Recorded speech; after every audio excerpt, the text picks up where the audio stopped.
Les Confessions de saint Augustin, traduites par d'Arnaud Dandilly. Livre 1er, l'enfance.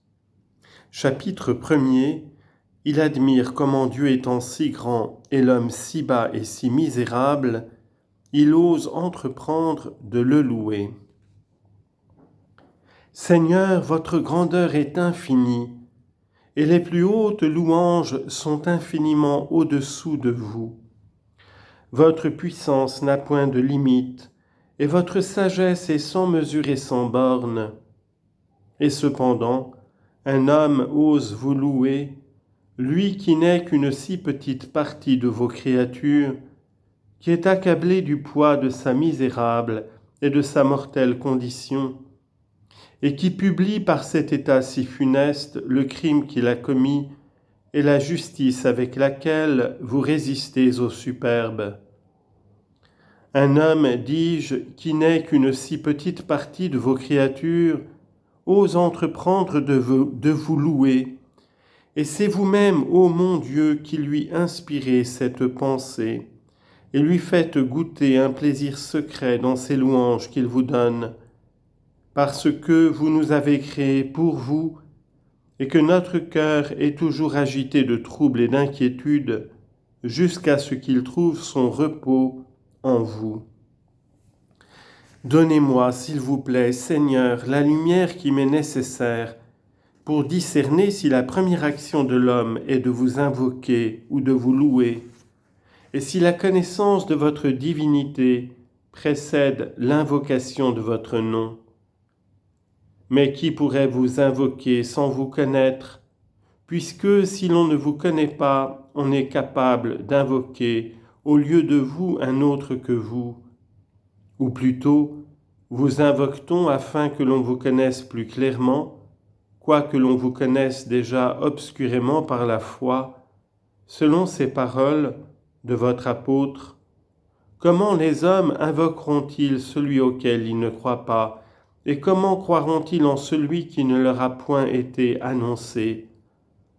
Le prophète aussi nous enseigne que ceux qui cherchent le Seigneur le loueront, parce que ceux qui le cherchent le trouvent, et l'ayant trouvé, ils le louent.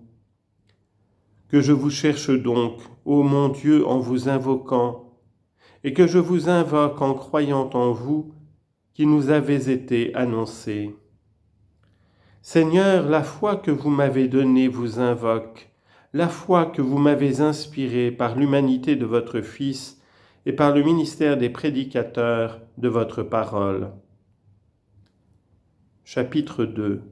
Il prie Dieu de venir en lui et montre que Dieu est en l'homme et l'homme en Dieu.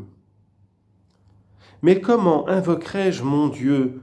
Comment invoquerai-je mon Seigneur, puisqu'en l'invoquant, il semble que je l'appelle afin qu'il vienne en moi?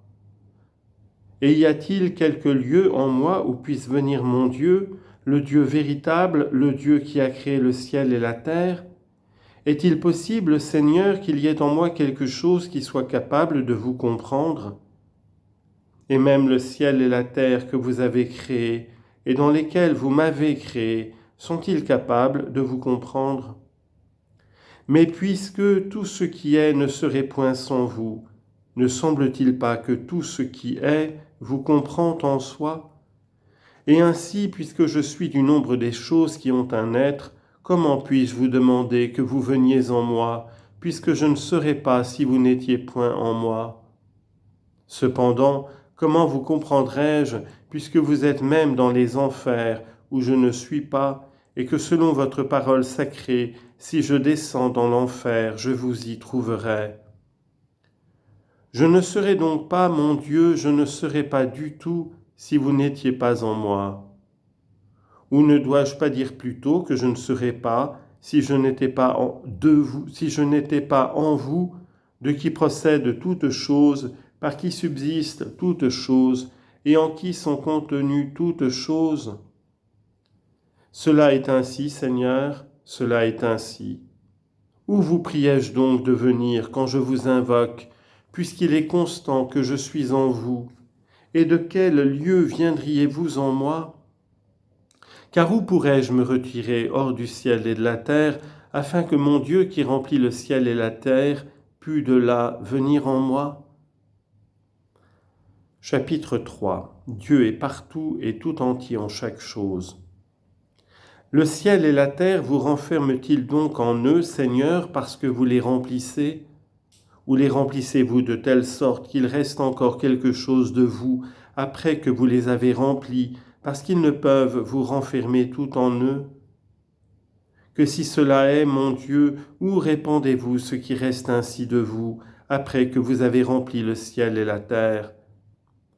Mais n'est-ce pas une pensée plus digne de votre grandeur de croire que vous n'avez pas besoin d'être contenu par quelque chose, vous qui contenez toutes choses, parce que vous ne les remplissez de vous qu'en les contenant en vous? Car les vases qui sont pleins de vous ne vous tiennent pas renfermés en eux, et arrêtés par leur circonférence, comme ils tiennent et arrêtent l'eau dont ils sont remplis, puisqu'encore qu'ils se brisent, vous ne vous répandez point. Et lorsque vous vous répandez sur nous, vous ne tombez pas comme une liqueur qui est répandue, mais vous nous élevez vers vous, et vous ne vous écoutez pas, mais vous nous rassemblez et réunissez en vous.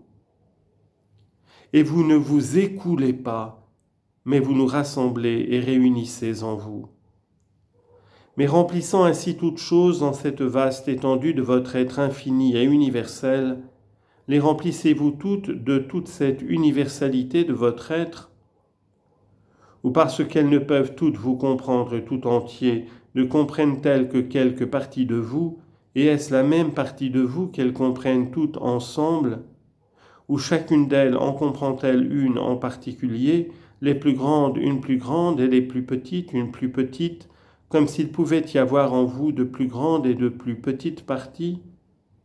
Ou ne devons-nous pas dire plutôt que vous êtes tout entier en toutes choses et que nulle d'elles, néanmoins, ne vous comprend tout entier?